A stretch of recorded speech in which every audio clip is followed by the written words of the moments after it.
Facultad de Ciencias Políticas y Sociales.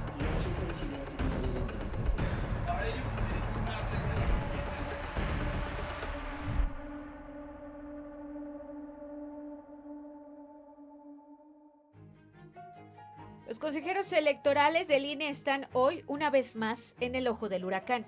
Y es que ahora, como en otros momentos, a los actuales consejeros electorales se les ha cuestionado su presunta autonomía, sus onerosos gastos, su actitud política en favor de partidos políticos y en contra de otros, así como posiciones contrarias a la vida democrática ciudadana.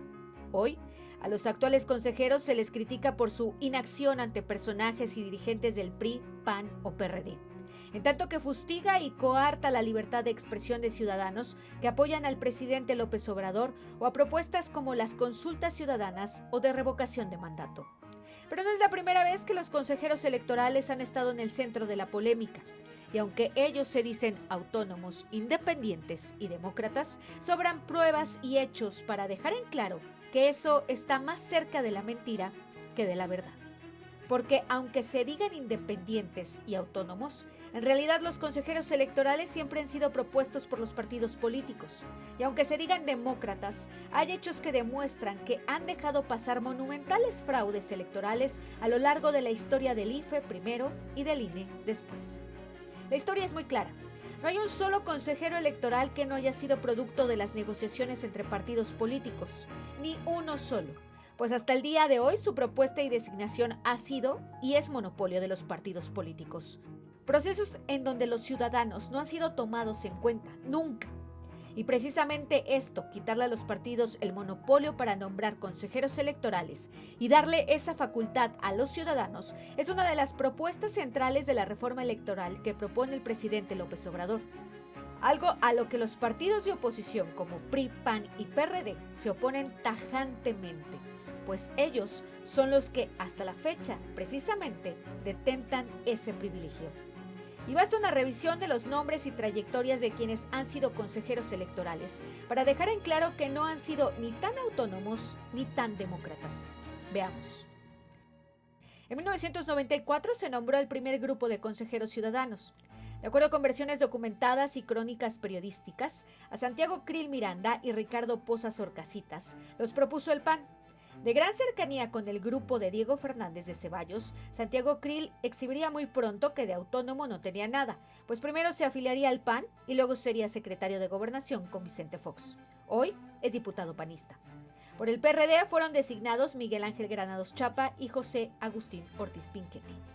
El PRI propondría a Fernando Sertuche Muñoz, así como a Jacqueline Pechar, en tanto que José Woldenberg, quien había militado en el PRD, surgiría de una negociación entre PRI, PAN y PRD.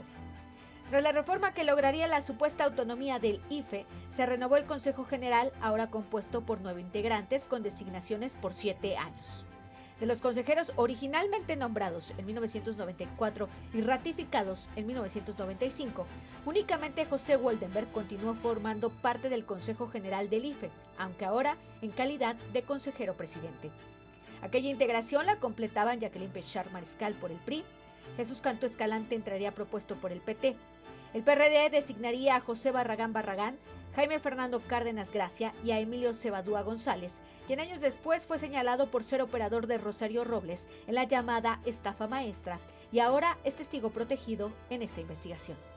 Por el PAN entrarían Mauricio Merino Huerta, Juan Molinar Orcasitas, quien se afiliaría muy pronto a ese partido, donde sería secretario de organización, y con Felipe Calderón, el director del IMSS, que nada hizo para sancionar a los responsables de la muerte de 49 niños en el incendio de la guardería ABC de Hermosillo, Sonora. Por el PAN también entraría Alonso Lujambio Irazábal, quien tuvo a su cargo la investigación de 2 monumentales fraudes electorales, como lo fueron el Pemex Gate y los amigos de Fox. Investigaciones que tardaron años y por las cuales no habría un solo sancionado ni del PAN ni del PRI. Años después, Lujambio abrazaría las filas del PAN y sería secretario de Educación con Calderón. En 2003 ocurrió el proceso de renovación de los consejeros según ordenaba la ley. Y aquí ocurrió algo aún más grave, pues el PAN y el PRI, en negociaciones secretas, se abrogaron la designación de todos los consejeros, excluyendo al PRD y a otros partidos. Y con ello se convirtieron en los amos del IFE. Al instituto llegarían entonces propuestos por el PRI Luisa Alejandra Latapí Renner, María Lourdes López Flores, Rodrigo Morales Manzanares, Arturo Sánchez, Virgilio Andrade Martínez y Luis Carlos Ugalde.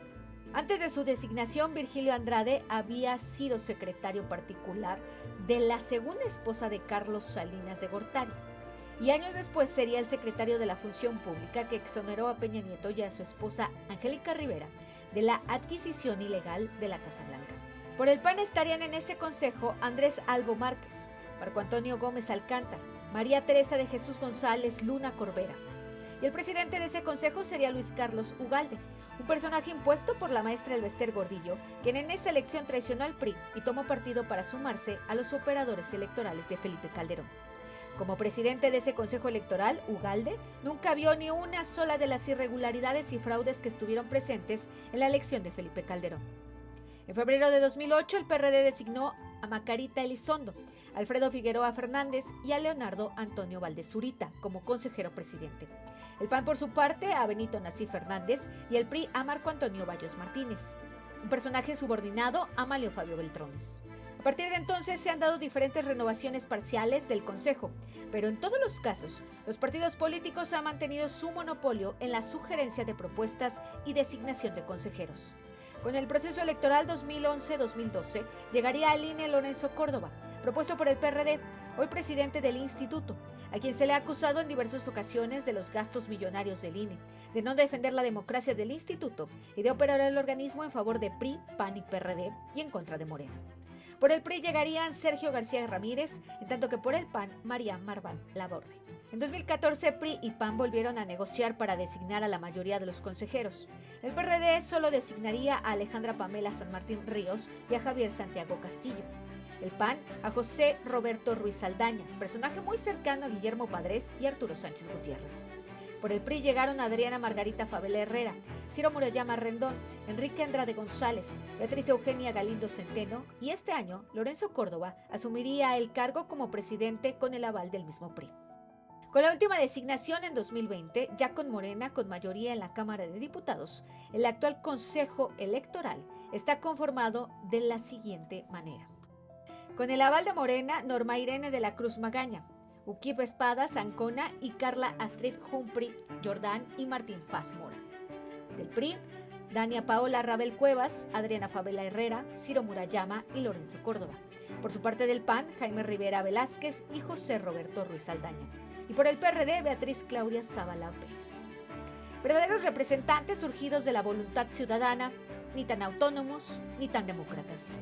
En la segunda parte de este trabajo, el día de mañana, le tendremos una revisión de muy diversos actos fraudulentos que han sido tolerados y permitidos por los consejeros electorales designados por partidos políticos. Con información de Axel Meneses, 11 Noticias.